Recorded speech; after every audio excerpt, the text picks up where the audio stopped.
అందరికీ నమస్కారం. నా పేరు JAT Padmaja, ex commerce lecturer in SKVT government degree college, now working in Saint Teresa college, Eluru. ఈరోజు మనం కేంద్రం తీసుకున్న చారిత్రాత్మక నిర్ణయం జీఎస్టీ 2.0 గురించి తెలుసుకుందాం. సెప్టెంబర్ 22 నుంచి అమల్లోకి వచ్చినటువంటి ఈ 5% మరియు 18% జీఎస్టీ గురించి సవివరంగా మనం తెలుసుకుందాం. భారత్లో జీఎస్టీ కౌన్సిల్ భారీ సంస్కరణలు ప్రకటించింది. ఇకపై 5% మరియు 18% జీఎస్టీ స్లాబులు మాత్రమే ఉంటాయి. లగ్జరీ వస్తువులు, సిగరెట్లు, గుట్కా, టొబాకో ఉత్పత్తులపై ప్రత్యేకంగా 40% పన్ను విధించబడనుంది. జీఎస్టీ 2.0లో ముఖ్య సంస్కరణలు ఏమనగా, దేశంలో వస్తు సేవల పన్ను అనగా జీఎస్టీ విధానంలో విప్లవాత్మక మార్పులు చోటు చేసుకున్నాయి. 2017లో అమల్లోకి వచ్చిన జీఎస్టీ 4 స్లాబుల వ్యవస్థ 5%, 12%, 18%, 28% కారణంగా చిన్న వ్యాపారులు, సాధారణ ప్రజలు పన్ను వ్యవస్థతో ఇబ్బందులు ఎదుర్కొంటున్నారు. ఈ నేపథ్యంలో జీఎస్టీ కౌన్సిల్ 2025 సెప్టెంబర్ 3న చారిత్రాత్మక నిర్ణయం తీసుకుంది. ఇకపై 2 ప్రధాన పన్ను స్లాబులుంటాయి, 5% మరియు 18% మాత్రమే. అదనంగా విలాస మరియు పావపు వస్తువులు, లగ్జరీ అండ్ సిన్ గూడ్స్పై 40% ప్రత్యేక పన్ను విధించనున్నారు. కొత్త విధానం సెప్టెంబర్ 22 నుంచి అమల్లోకి రానుంది. ప్రభుత్వం తీసుకున్న ఈ నిర్ణయం సాధారణ ప్రజలకు ఉపశమనం కలిగించనుంది.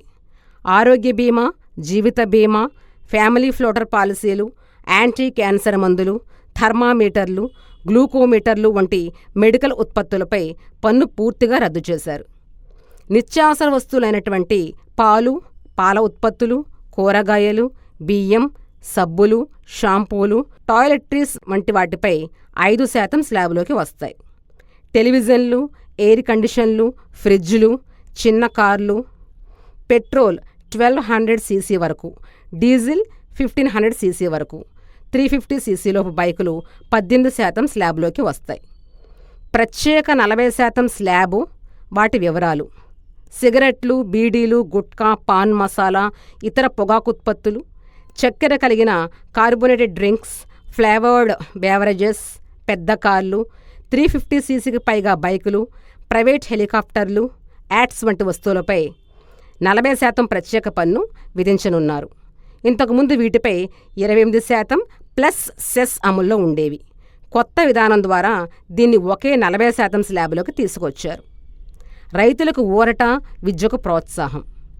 రైతుల కోసం వ్యవసాయ పరికరాలపై జీఎస్టీని 12% నుంచి 5% తగ్గించారు. ఇది ఒక విప్లవాత్మక మార్పుని మనం చెప్పుకోవచ్చు. విద్యారంగానికి కూడా ఊరట.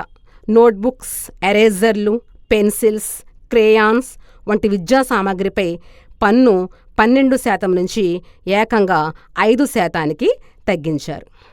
అయితే పాత వ్యవస్థను ఎందుకు రద్దు చేశారు? ఇప్పటి వరకు ఉన్న 4 స్లాబుల వ్యవస్థలో 18% స్లాబులోనే 67% రెవెన్యూ వస్తోంది. 12% స్లాబ్ ద్వారా కేవలం 5% ఆదాయం మాత్రమే వచ్చింది. 5% మరియు 28% స్లాబుల ద్వారా వరుసగా 7% మరియు 11% రెవెన్యూ లభించింది. దీంతో 12% స్లాబు పెద్దగా ఉపయోగం లేకపోవడంతో రద్దు చేశారు.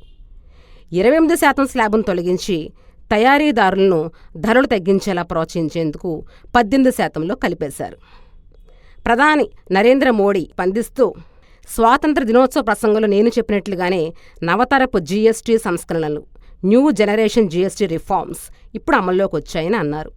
ఇది ప్రజలకు జీవన సౌలభ్యం, వ్యాపారులకు సులభతర వాణిజ్య వ్యాపారాలు కలిగిస్తాయి. రైతులు, మహిళలు, యువత, మధ్యతరగతి వారు మాత్రమే కాకుండా సూక్ష్మ, చిన్న, మధ్యతరగతి వ్యాపారులు అందరికీ ఉపయోగకరంగా నిలుస్తాయి అని పేర్కొన్నారు. జీఎస్టీ 2.0 2025లో మరికొన్ని అతి ముఖ్య రిఫార్మ్స్: సూక్ష్మ, చిన్న మరియు మధ్యతరహా పరిశ్రమల కోసం చిన్న వ్యాపారాలకు పన్ను కంప్లయన్స్ సులభతరం చేయడానికి ఆన్లైన్ సిస్టమ్స్ మరింత మెరుగుపరచడం జరిగింది. అంతేకాకుండా హోటల్ సేవలు, యోగా, జిమ్ వంటి ఆరోగ్య సంబంధిత సేవలపై కూడా జీఎస్టీని భారీగా తగ్గించారు. లగ్జరీ వస్తువులకు, పెద్ద ధనికుల వినియోగ వస్తువులకు ప్రత్యేకంగా 40% జీఎస్టీ స్లాబు ప్రవేశపెట్టబడింది. బంగారం, వెండి ఆభరణాలపై జీఎస్టీ రేట్లు మార్చలేదు. వాటిపై 3% జీఎస్టీ, తయారీపై అదనంగా 5% జీఎస్టీ వర్తిస్తాయి. జీఎస్టీ 2.0లో మరొక సంస్కరణ జీవిత బీమా మరియు ఆరోగ్య బీమా పాలసీలపై జీఎస్టీని పూర్తిగా తొలగించివేశారు. ఆర్థిక ప్రభావం. ఈ సంస్కరణల వల్ల ప్రభుత్వానికి దాదాపు 48,000 కోట్ల వరకు రెవెన్యూ లోటు ఉంటుందని అంచనా.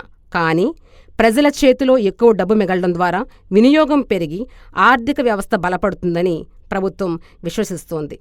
జీఎస్టీ సంస్కరణలు 2025 ద్వారా పన్ను వ్యవస్థ మరింత పారదర్శకంగా, సులభంగా మారనుంది.